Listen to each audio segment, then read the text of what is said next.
KT, Rockwell Association, Boogie Down Bronx, established 1977. So here's a show, man, where we're gonna get the truth about history and the truth about everybody's story. So today we have the honor of having a gentleman by the name of David. Yes. David. So what crew were you in? The Mexican crew from the Bronx, baby. Boogie Down Productions. Right. That's right. Mexican crew, man. Yes, sir. Mexican Yes, crew sir. has a big history. And my sister Wanda is the big leader of it, man. I'm excited about Wanda it. Gonzalez. But did they call you David or something else? Yeah, just David. Just David, is David. it? I asked him, man, because I don't think the nicknames were going Yeah, we didn't have big in those Nobody had days. nicknames back then? Yeah, Yeah. they did, but we didn't use them. You wanna get Yeah, it? nobody, like, some people had, like, Like who From would what I- who from what I remember- That's a new Yeah, man. people out there. from what I remember, Or right? buckwheat, you Cabezón. know? Or buckwheat, you know? No, but you remember my brother Marvin, Yeah, right? yeah. They used to call him Spooky.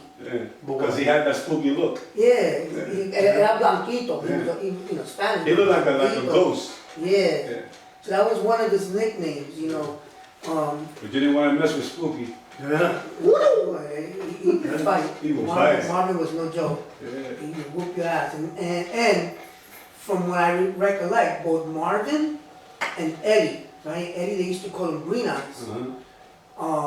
They were members of the Reaper gang.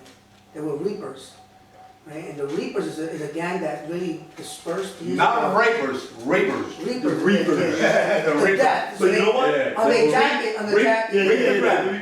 But you said that, so let's get to David's story right now. Because we can go on with the Reapers, we did that the last time.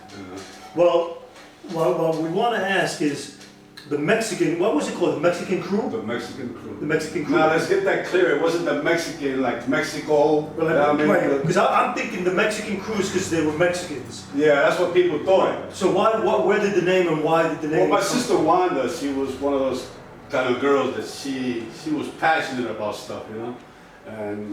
And what happened was, I believe that one day that song, I forget the name Mexican. of it, it's called the Jelly Yeah, Bean. by Jelly Bean. Yeah, that's Yeah. for the Mexican. Yeah, Mexican. she heard that song, and just that name just hit her. Mexican, yeah. And it had nothing to do with Mexico. You know, I was thinking about that, and I said, I bet you it was because of the song Mexican. Yeah, that's what I And it's was. not that we were racist, that she was racist about it, but it's just that it just clicked, it hit her, she liked it, she said, yo, I want to put a crew together, and that's how we came up with the Mexican crew. Crazy.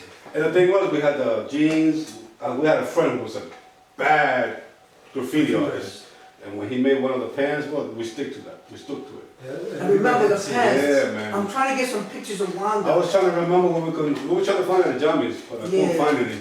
And you get no pictures of it? We got them, we You just got it. couldn't We gotta find get them. pictures so we can put them We're on. gonna try to find the pictures. I think Jamie has. I remember them having it was from like a knee down. I have those. I got pictures of me with my Boogie character like this. Yeah, what was On the side of my leg. Well, we will have Mexican and then crew at the bottom, and then on this side, some of us, we will have our name. Write the names. And then we will have Speak the the Levi jeans Yeah. with the name Mexican crew at the bottom, Boogie Down Productions. And they were badass. So and I knew they were badass because as a kid that was one of my first influences. To the whole scene. I was still a kid at the time, and all I knew how to do was the robot and roller skate. That was it. But they were badass in the sense that they would dance. They had their own clubhouse, right? They had their own clubhouse. Who? You guys? Yeah, the crew. The problem, what we had was, how in the Bronx, we had these empty, there was a lot of empty buildings back there. And we would go into one of these buildings and we would practice. Take over. Yeah, we would practice in there, we would do our thing in there, we would dance. And some of the times when we would go into the building, we would go in to share the pain that we have experienced, how the music and the rap started coming out, started helping us to develop our lives. It wasn't all candy, peaches, and cream, it was a lot of pain. When you say that, right, they're great, because all Latinos, especially from the urban area, blacks, Latinos, most of our dances came from being broke, being poor, aggressive, even the music, right? That's right. So, what was the first dance that you remember doing with when you were part of the Mexican crew? Well, it's funny that you say that because we used to have disco. Remember disco? Disco, yeah. We used to do That was in 77, 77. We were fun. Yeah. And that was we really got hit with that. But then after a while, we started hearing when the parks. You remember the parks? They used to have the DJs comes to the parks in the Bronx. They would DJ, and that's how the music started coming. So that's when it started hitting us. But then my sister one had a great idea, and that's how she came up with that name. She started saying, well, you know what we can do? We can make dance, and we can go different blocks and battle other people. You know, she said other people, we didn't say other crews, because it wasn't really crew yet when that started. But we started off with, there was a group, they used to wear black beads. Oh shit, I remember the beads. The Zulu Nation. Oh, I remember Zulu. And that was the group that we used to battle a lot against them all the time. And we used to have fights because some of us were better than them, some of us were better than us, and we would have fights with them. Well, the battles always turned into a fight most of the time. Yeah, that peace, love, and unity, that came later. And what year was that? You remember? 78, 79. 78, 79. And your sister, she danced? Wanted to dance? Oh yeah. She did. So she One that was bad at breakdancing. So you had boys and girls, or just Yeah, we had both. Yeah. So both. Yeah. And everybody danced in the Yeah, crew. everybody. In order to be in the crew, you had to dance. Yeah, and also, now that you mention that, there were times where for people who would come from other groups or other whatever crews they were in to join us, they would have to dance to make sure they were good. To make sure you had to join. Yeah, and we would have that. Were you ever known as a gang? No. So never joined a gang. And you guys were never known as gangsters? No. Just we were more, to the real reality, we were known to be compassionate. We were compassionate people, man. I believe that's why it kept the crew tight. And how many members? Probably about 100 people. Damn, 100 members, bro. They But from what block? The same The block? Bronx, from Davis and Adville, well, we had few people. We had University, remember University, we had Grand It was a Council. few streets, right? I mean, we had 161st Grand, Yankee Stadium.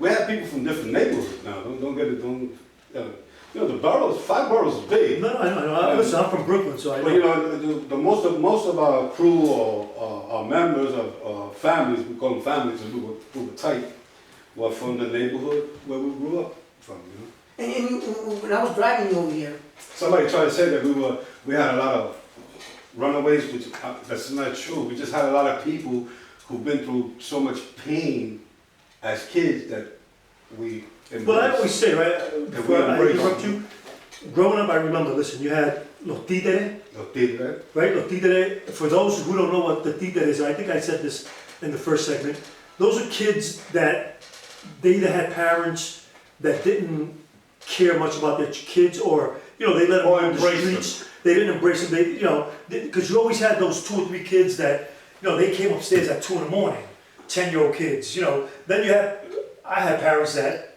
you know, 9 o'clock, upstairs, In the bed. you know, upstairs, 12 years old. So whenever I got to rebel, I rebelled on a different level because I had strict parents. But you know, you always had those little kids that were called títeres, you know. But, they were out there. and the títeres were just kids that were out there just, you know, slinging and doing stuff in the They had no streets. limits. They had no They could do limits, whatever they want. and their parents didn't really show them any better. Like no discipline, no discipline. No discipline, that's perfect. Yeah, no discipline on the at all. kids. So the kids did what they normally do, is Mhm. go to the blocks, to the neighborhood, and find the love that they couldn't find at home. So how many títeres you had in your crew? Oh man, I'll probably say all of them. Just, you know how they say that joke? They say how many people are dead in the graveyard? They say all of them. I say all the Mexican crew were But títeres. it was a tough era, though. Now we had a few good girls. Now we had a few good girls. These girls were tight. My sister, Wanda was. She was no easy target neither. You know. Remember when he says Wanda, he's speaking about his sister, rest in peace. Yes, That's amen. when, she's the one that started the Mexican crew. Yeah, she was a fighter. Definitely was, and I told you that one story. You know, she was the sweetest girl in the world. But if you crossed her, trust me, you crossed the wrong person. I saw her knuckle punch 3 guys that ran for their life. They ran for their life. They could not deal with her. And there was another incident. I remember her pulling out a double-barreled sort of shotgun on some people because they were trying to get a little, you know, crazy on her block, you know. And so she was definitely a person to reckon with. But on the other hand, if you needed something, if you needed a sandwich, she would had to go feed hard. you. So it wasn't that she was a evil person. It was just that she was tough, but she was also lovely. How many years older than you? 4 of them. 4. So when you were 13, 12, 13, she was already 19, 18, 19 years old. Okay, so she was older. So one of the guys that you mentioned, because I was curious, you know, because although I knew you guys were Mexican, I didn't know who else was Mexican crew, right? And you mentioned this one guy named Stretch. Right. What do you remember of him? I remember Stretch. Stretch was a serious breakdancer. I mean, Stretch would, he did his thing. You know, he knew how to dance. And everybody loved him because, you know, he was so tall. And when he would go on the floor, it was amazing. You see him on the floor, you think he's small, but when you get up, He's a tall he's guy. a giant, you know. And he sounds, the name to me, it just rings bells. I can't exactly apply where else I heard that name, but. You know, the name is Harold Oakley. I know he's a known dancer, you know, in breaking. I just can't apply it exactly, but when he mentioned it, I'm like, whoa, I remember that name. You know, again, when I started, I was younger than you, so I'm 53, right? Now, one of the questions I'm going to ask pretty much on every show is the hip hop community around the world. It's really known for being started by blacks, you know, by the blacks in the Bronx. And I always say that when I grew up and I first started doing stuff like when you said the street jams and, you know, the DJs coming outside and all that, of course, the first DJs I remember, yeah, they were black. I remember in my hood we had Randy. This guy Randy was no joke. And then you had a few other guys. But when it came to dancing, right? Dude, even when I went to battles in Queens, when I went to battles in Manhattan, in the Bronx, it was always Boricuas. Always Boricuas. And of course you always had 1 or 2 blacks that were, you know, involved in it. Rarely did you see a Caucasian fellow. Yeah. But my question to you is, and it's just me trying to get to the bottom of it, as far as different neighborhoods and where it stems from. In the Mexican crew, how many blacks were in your crew? We didn't have too many. Now, do you recall, like what I just said, that anytime you went to battle anywhere in the Bronx, were you battling against blacks, or was it really? The majority we were battle. I mean, there were all types in the crew. Right. I mean, it's just it wasn't that we didn't have. We maybe had 1 or 2. And it wasn't like we didn't want them. Right, no, that's what I keep saying. It's not that, dude, I grew up in the projects, right? Yeah. So it's not that I didn't hang out with, my first friends were black. Yeah. Let's be real, man. You're not exactly white, dude. I know. The sun hit me real good. Yeah. No, but I understand where we're coming from, and I always say it was multicultural because I've been asked that question before. And I remember seeing white guys, I remember seeing Asian guys, I remember and you gotta remember, I never saw any Asian guys. I have. But you gotta remember, when we were being raised, I was raised around a lot of Jamaicans. Yeah. Back in the day, you know? I'm raised around them, man. Yeah. So it's like there's a love for them, you know? It was a multicultural, is what I'm trying to say. But it wasn't as... Yeah, but hip-hop is a multicultural, but what I'm trying to say is that when we get to the roots of it, dude, there wasn't many of them in the breakdancing as much as they are in the rapping. My point is that they get the credit for it. They get the credit for all of it, in a sense. Except, you know, when you speak about the Rocksteady crew, which was mostly Boricuas, right? But everything else, it's like, you know, they band together, which is a great thing, but the majority of them. But I don't remember going to battles and just seeing a black crew anywhere. I don't remember that. The majority of them remember that the majority of, not to be speak out of thing, but the majority of them were rappers. Yeah. There wasn't more dancers in the fact that the DJ and the rap was definitely dominated by them. By them. So but they also get the credit for the dancing. That's my point. Well, We're speaking about dancing. When it came to dancing, I believe, and I always will believe, that the Latino, we are more passionate when it comes to it. Yeah, we also evolved it. Yeah. We also evolved. It was the Latinos that evolved it. Yeah, you gotta remember when that started coming out, where was the Latinos? Right there. Yeah, we were always there. We were all there. We were all there. We all heard the same. Remember, it all came down. It all came out of the hood where we were born and raised. Absolutely. All that came out of there. Everything came out of the Bronx, man. The majority of the stuff came out of the Bronx. Well, I beg to differ, but. Well, the a lot of it. Brooklyn you came know, also, but I'm saying the majority of the rappers that started coming out came out of the Bronx. Well, you have to look at the history of that, because there's Brooklyn cats that made it too. And that's the argument. Well, I'm not saying that. No, but you don't have to, because it's not an argument. You believe what you believe, and that's great, because this is why we get to we're trying to get to the crux of this. You know, because I'm from Brooklyn.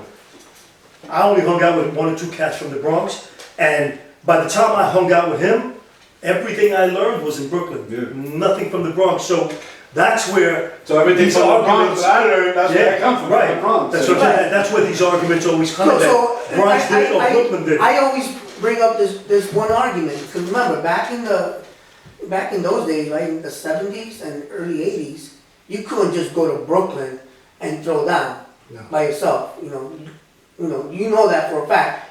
You couldn't wear anything that said You get Brooklyn. jumped. I mean Bronx and come to Brooklyn. They will beat you down to you or kill you, one of the two.